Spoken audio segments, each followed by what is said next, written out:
दिवाणी न्यायालयाच्या उद्घाटन सोहळ्याला उपस्थित सर्वोच्च न्यायालयाचे न्यायमूर्ती आणि खऱ्या अर्थाने ठाणेकर असलेले आदरणीय या कलेक्टर, जिल्हाधिकारी आणि मंत्री महोदय आणि ती त्यांची जी मागणी आहे ती आपण पूर्ण करू. शेवटी तिकडे ठाण्याला जाण्याचा जो वेळ आहे तो वाचेल, इंधन वाचेल, ट्रॅफिक वाचेल, लोकांना लवकर घरी जाता येईल, आपापलं काम करता येईल, घरी वेळ देता येईल, कार्यालयामध्ये इफिशियंटली काम करता येईल. आणि म्हणून या सगळ्याच बाबतीमध्ये या आता अनेक निर्णय ओक साहेबांनी देखील घेतले आणि खऱ्या अर्थाने हे न्यायाचं राज्य आहे, साक्ष देणारं आणि याची साक्ष देणारं हे न्याय मंदिर आहे. आणि म्हणून इथे येणाऱ्या प्रत्येकाच्या पदरात न्याय पडेल, कोणीही विनमुख होऊन जाणार नाही, अशा प्रकारचा विश्वास मी या ठिकाणी व्यक्त करतो. कायद्याचं राज्य टिकवणं आणि न्यायाचा वसा पुढे नेणं ही देखील आपल्या सगळ्यांची जबाबदारी आहे. आणि म्हणून मीरा भाईंदरची ही इमारत पाहिल्यानंतर सतत आपल्या सर्वांच्या मनामध्ये त्याची आठवण राहील. आणि ओक साहेबांना देखील मी पुन्हा एकदा मनापासून धन्यवाद देतो. मगाशी कोणी म्हणालं कुलकर्णी साहेब, जे आपल्या दारी आम्ही शासन आपल्या दारी केलं, शासन आपल्या दारी तर पूर्वी लाभ होते, लाभार्थी होते, योजना होत्या, पण चक्रा मारून ते लाभ सोडून देत होते लोक. आणि म्हणून आम्ही शासन आपल्या दारी या योजनेमध्ये, या आमच्या सर्वात अतिशय फ्लॅगशिप प्रोग्राममध्ये ओक साहेब 5 कोटी लोकांना फायदा झाला. 5 कोटी लोकांना, अगदी छोट्या मोठ्या दाखल्यापासून अनेक निर्णय झाले. आणि तसंच आता न्याय आपल्या मीरा भाईंदरच्या लोकांच्या दारी आलेला आहे. आणि म्हणून मी आपल्या सगळ्यांना खूप खूप शुभेच्छा देतो, मनापासून आपल्याला धन्यवाद देतो. ओक साहेबांचं पुन्हा एकदा अभिनंदन करतो. त्यांनी वेळ दिला आणि आपल्याला उपकृत करून या इमारतीचं लोकार्पण केलं. धन्यवाद. जय हिंद, जय महाराष्ट्र. धन्यवाद. नमस्कार. आज इथे एवढे मान्यवर उपस्थित आहेत की सर्वांची नावं घेणं शक्य नाही, म्हणून मी सुरुवातीला असं म्हणतो, व्यासपीठावरील मान्यवर आणि व्यासपीठावर पुढील मान्यवर, इथं उपस्थित असलेले वकील आणि फार मोठ्या संख्येने उपस्थित असलेले मीरा भाईंदरचे नागरिक. मीरा भाईंदरच्या नागरिकांचं अनेक वर्ष असलेलं स्वप्न आज उशिराकाळीनं साकार होत आहे. याच्याबद्दल मी मीरा भाईंदर नागरिकांचं अभिनंदन करतो. आपल्याला कदाचित माहिती नसेल की ठाणे जिल्ह्याचं न्यायक्षेत्र एकेकाळी फार मोठं होतं. ते रायगड जिल्ह्यापर्यंत होतं. त्यावेळेला अलिबागला जिल्हा न्यायालय नव्हतं. आणि हळूहळू जसं स्वातंत्र्य मिळत गेलं त्यानंतर ही संकल्पना दृढ झाली, justice at the door steps. आणि म्हणून अपरिहार्यपणे न्यायालयाच्या अधिकारांचं आपण विकेंद्रीकरण करत गेलो. आणि म्हणूनच आज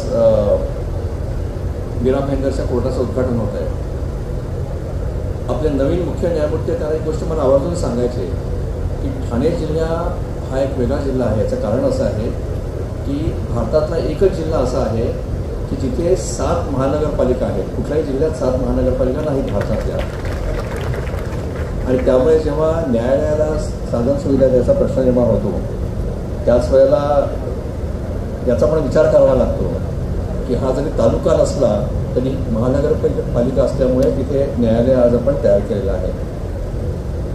आज मी आमच्या न्यायिक अधिकाऱ्यांच्या, आम्ही तिथे शिक्षण देतो, महाराष्ट्र ज्युडिशियल अकॅडमीचा कार्यक्रम होता त्या ठाण्याहून. सर्वांनी गांभीर्याने लक्षात ठेवली पाहिजे ही गोष्ट कधी विसरता उपयोगी नाही. 2 चांगल्या गोष्टी पण मला ऐकायला मिळाल्या आज. एक पहिली चांगली गोष्ट म्हणजे, मी आता थोडंसं विनोदाचा भाग म्हणून सांगतो, फार गांभीर्याने घेऊ नका आपण ते. मी 21 वर्ष आणि 6 महिने निरनिराळ्या घटनात्मक न्यायालयात काम केलेलं आहे. आज पहिला दिवस असा आला की एखाद्या राजकारण्याने माझं मनापासून कौतुक केलं. आणि दुसरा धक्का शिंदे साहेबांनी दिला तो पण मला धक्का आहे. त्यांनी असं सांगितलं की न्यायालयांना पायाभूत सोयीसुविधा द्यायच्या असतात, इन्फ्रास्ट्रक्चर, आणि तो विषय जेव्हा मंत्रिमंडळात येतो तेव्हा त्याला कोणी विरोध करत नाही. माझ्या दृष्टीने हा फार मोठा बदल आहे. त्याचं कारण म्हणजे मी मुंबई उच्च न्यायालयाची जी इन्फ्रास्ट्रक्चर कमिटी असते, न्यायालयांना पायाभूत सोयीसुविधा देणारी समिती असते, त्याचा अध्यक्ष होतो. तेव्हाचा आमचा अनुभव काय होता की कुठलंही एखादं प्रस्ताव दाखल केला, मी कुठल्याही पक्षाच्या सरकारबद्दल बोलत नाही, मी महाराष्ट्र सरकारबद्दल बोलतोय, त्यांना पाहिलेली आहे. या संघटनेचं एक वैशिष्ट्य आहे, दोन वैशिष्ट्य आहेत असं मी म्हणेन. पहिलं वैशिष्ट्य म्हणजे शक्यतो या वकिलांच्या संघटनेने कधीही न्यायालयावर बहिष्कार घातलेला नाही आहे. त्याचं मला आवर्जून कौतुक आहे. आणि दुसरी गोष्ट म्हणजे कधीही न्यायव्यवस्थेविरुद्ध वेडेवाकडे ठराव करणं असं कधीही त्यांनी केलेलं नाही. ही ठाण्याची जी वकील संघटना आहे ठाणे जिल्ह्याची, त्यांनी अतिशय सहकार्यच केलेलं आहे. आणि हे वर्तन उठून का दिसतंय पण मी सांगतो आपल्याला. मी उच्च न्यायालयाचा न्यायाधीश असताना मला जवळजवळ 10 वकील संघटनांविरुद्ध क्रिमिनल कंटेंटची कारवाई करावी लागली होती, कारण त्यांनी न्यायालयाच्या कामकाजावर बहिष्कार घातला होता. तीच गोष्ट मला कर्नाटकमध्ये करावी लागली, तीच गोष्ट सुप्रीम कोर्टात बसून करावी लागते. 3 ते 4 वकील संघटना उच्च न्यायालयांच्या त्यांना मला नोटिसा काढाव्या लागल्या. पण ठाण्याच्या वकिलांनी कधी केलेलं नाही आहे आणि ती परंपरा त्यांनी जरूर चालू ठेवावी. न्यायव्यवस्थेशी सहकार्य जर वकिलांनी केलं नाही तर चांगला न्याय ही संकल्पना कधी अस्तित्वातच येणार नाही. आज खूप प्रयत्नांनंतर इथे एक छान इमारत झालेली आहे आणि मग असे सांगितल्याप्रमाणे लवकरच इथे आज एक न्यायाधीश आहे, 5-6 न्यायाधीश इथे येतील. जेव्हा नवीन न्यायालयाची इमारत निर्माण होते किंवा एखादं नवीन न्यायालय निर्माण होतं तर त्यावेळेला एक जबाबदारी आपल्या सर्वांवर पडते. सर्वांवर म्हणजे कोणावरती? न्यायाधीशांवरती पण आणि वकिलांवरती पण. की ज्याला आपण क्वालिटी जस्टिस म्हणतो, तो क्वालिटी जस्टिस तिथे मिळाला पाहिजे. नुसती चांगली इमारत बांधून काही होत नसतं. त्या इमारतीमधून, त्या इमारतीत जे कामकाज चालतं, न्यायालयं चालतात, त्या न्यायालयांनी चांगल्या प्रतीचा न्याय हा आपल्या नागरिकांना दिला पाहिजे. आपण आज घटनेची प्रस्तावना वाचली, त्या घटनेच्या प्रस्तावनेत जस्टिस ही संकल्पना आहे आणि 75 वर्ष घटनेला झाली. त्यामुळे न्याय ही जी संकल्पना आहे, जो घटनेचा गाभा आहे. आणि म्हणून आपण जेव्हा अशा तऱ्हेचे उपक्रम किंवा अशा तऱ्हेच्या गोष्टी साजऱ्या करतो, एका नव्या इमारतीचं उद्घाटन, तेव्हा आपल्यावरची जबाबदारी वाढते. जबाबदारी अशी वाटते की चांगल्या कालपर्यंत मिळत होता त्याच्यापेक्षा चांगल्या प्रतीचा न्याय आपल्याला मिळाला पाहिजे, नागरिकांना मिळाला पाहिजे, लवकर मिळाला पाहिजे. जेव्हा मी लवकर मिळाला पाहिजे असं म्हणतो तेव्हा आपण एक गोष्ट लक्षात ठेवली पाहिजे, न्याय कधी घाईघाईने पण द्यायचा नसतो, लवकर द्यायचा असतो. दोन्ही गोष्टींमध्ये फरक आहे.